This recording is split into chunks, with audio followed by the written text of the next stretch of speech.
What's up, Victoria? Ever heard of the CQ? Our council quarterly workshops happen every quarter, like I said, and it's different from our regular city council meetings, but just as important for you guys to know about. So stay tuned. We've got the rundown. Check it out.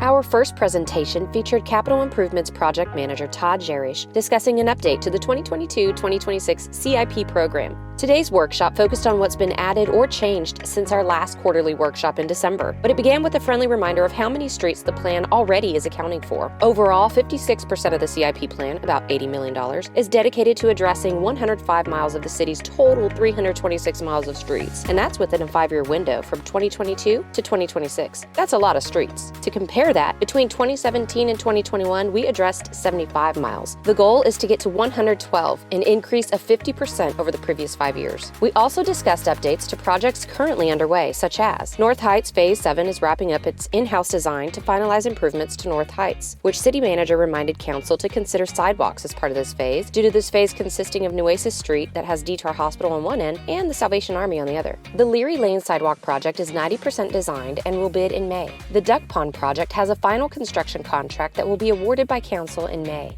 The Riverside Dog Park project is 30% into its design, with the council award coming in the summer. The Parks Commission is spearheading the dedication effort to Izzy Drain. Todd reviewed changes and costs, with some of the more noteworthy being the addition of Nursery Drive, Magruder Drive and Lingo Lane, De Leon Plaza improvements at $2.5 million, which is consistent with the Downtown Master Plan recommendation, Water Meter Replacement Program, replacing citywide water meters over a 10-year period at about $500,000 a year, and the new Public Safety Building, which is beginning to be incorporated into the budget with a $3.4 million inclusion for land acquisition and design. Funding strategies for the $25 to $30 million construction costs are still being developed for council consideration in May. Lastly, conversations are beginning on identifying the next big thoroughfare project once Crestwood is complete. Staff will present options for Guy Grant and North Street at an upcoming council meeting. Wow, now that was a lot of CIP material. Moving right along to Chief Financial Officer Gilbert Arena, who discussed the city's debt capacity as it relates to the property tax rate. Gilbert gave an overview of Texas Senate Bill 2 and how it impacts us. This comes as a follow-up to a request by Councilmember Lofgren to explore shifting funds from the INS tax rate to the M&O tax rate and decrease issuance of debt.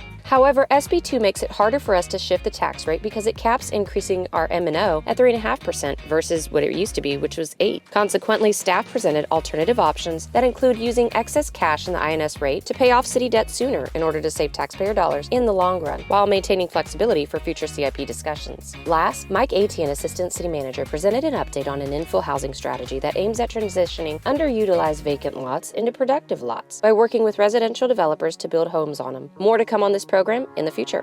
And there you have it, folks. That's today's CQ Quarterly Council Workshop recap.